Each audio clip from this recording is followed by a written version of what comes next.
Месяц назад в нашей студии стартовал специальный проект «Без храпа». Его участник, москвич Сергей Кучкин, вот уже 15 лет громко и сильно храпит.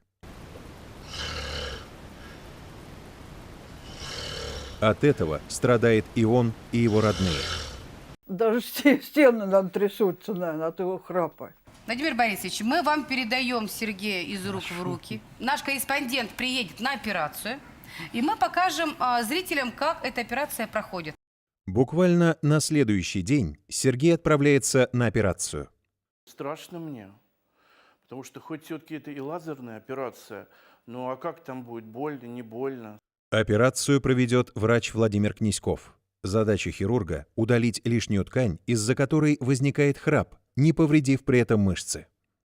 Смотрите, вот я даже шпателем отгибаю язык, у него нет просвета между мягким небом, нижним краем, и корнем языка. Нет этого просвета. В руках хирурга специальный лазерный скальпель. Посмотрите, как легко он испаряет биологическую ткань.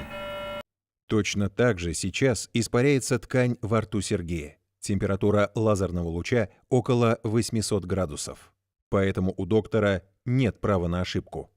Ну вот он идет, дымок испаряемого жира. Сергей находится в сознании, но говорить не может. Чувствует ли он лазерный луч? Больно ли ему? Это мы узнаем лишь после операции. Сейчас хирург, словно скульптор, создает новый небный язычок.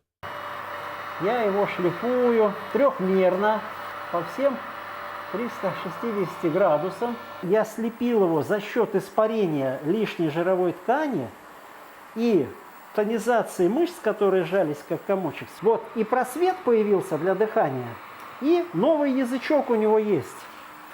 А теперь скажите, как вы дышите? Вдохните ртом. Видите, легкие верхушки заработали, верхушки легких.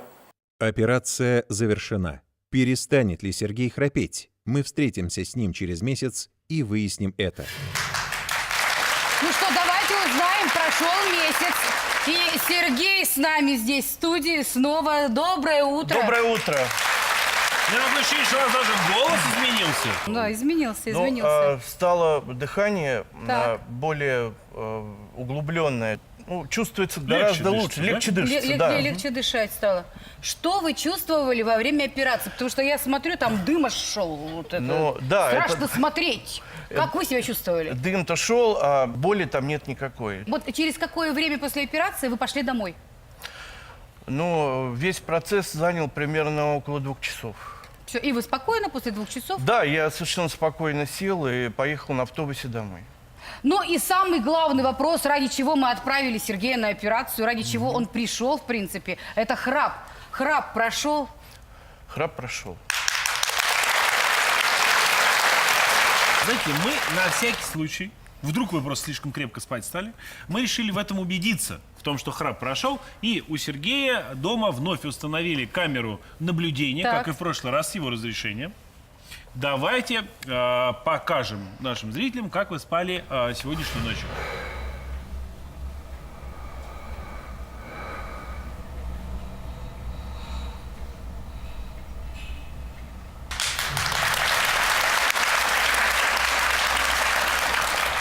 В Тишина. общем, действительно не храпите.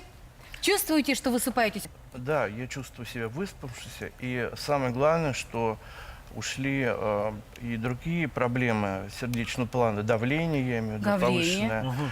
Оно нормализовалось, Да. что есть очень благоприятный Это фактор. очень хорошо. Да. Это очень важно. Мне сейчас хочется поговорить с теми людьми, которые на протяжении 15 лет слушали ваш храп. Это ваши родители, выходите к нам.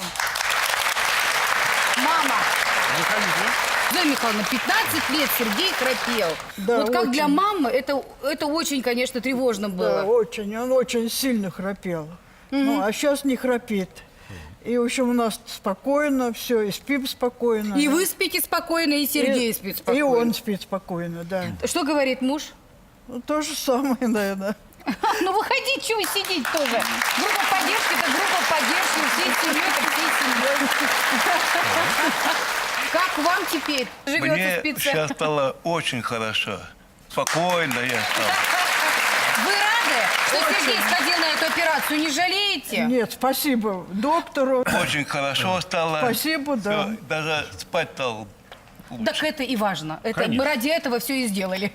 Сергей, а вот вы знаете, из-за чего вы вообще 15 лет храпели? То есть, ну, что там такое происходило в вашем организме? Ну, вы знаете, я так, кстати, ну, смутно себе представляю. А мы вам сейчас покажем.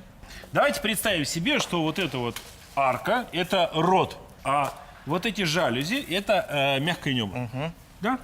Соответственно, во сне оно расслабляется и провисает, как вот эти вот шторы. А этот вентилятор – это ваши легкие. Да?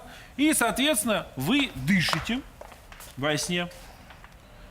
Что происходит с мягким небом?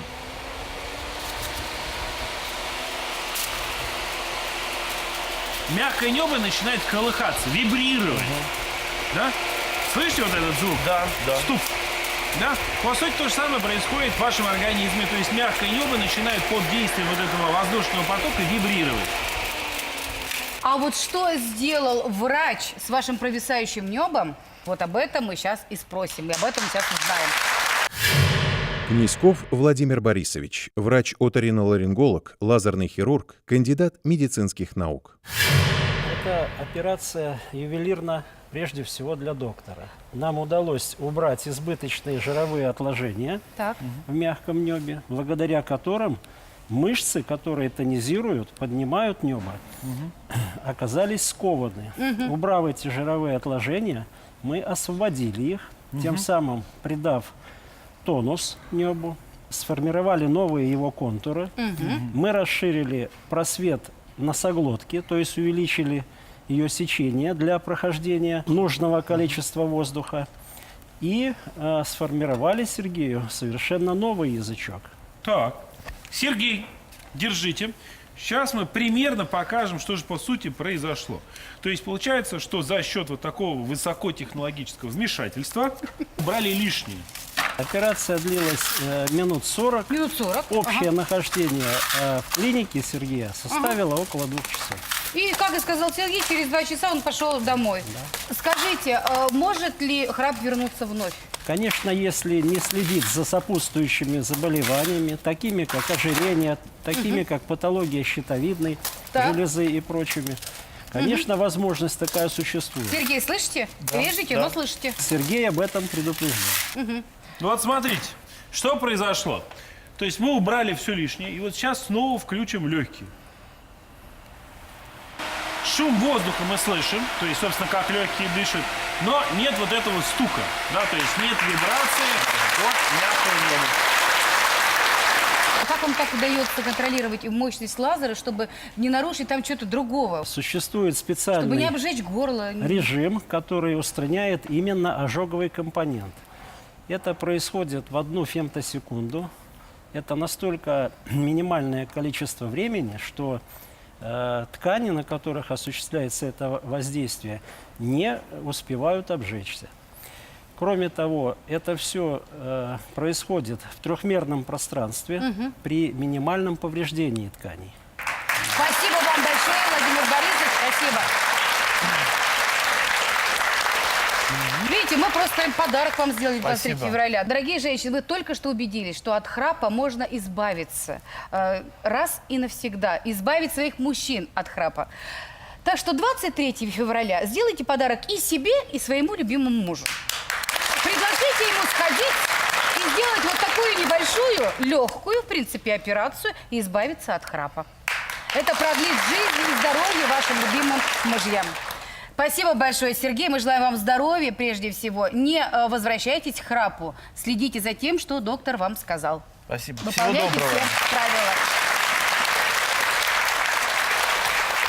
Я думаю, что мы в следующий раз продолжим наш спецпроект «Без храпа» и поможем кому-то еще из наших зрителей. Обращайтесь. Ну а на этом мы с вами прощаемся. Следите за своим здоровьем. Мы благодарим команду наших экспертов за участие в программе. Ну а прямо сейчас наша постоянная рубрика «Будь собой». Не переключайтесь.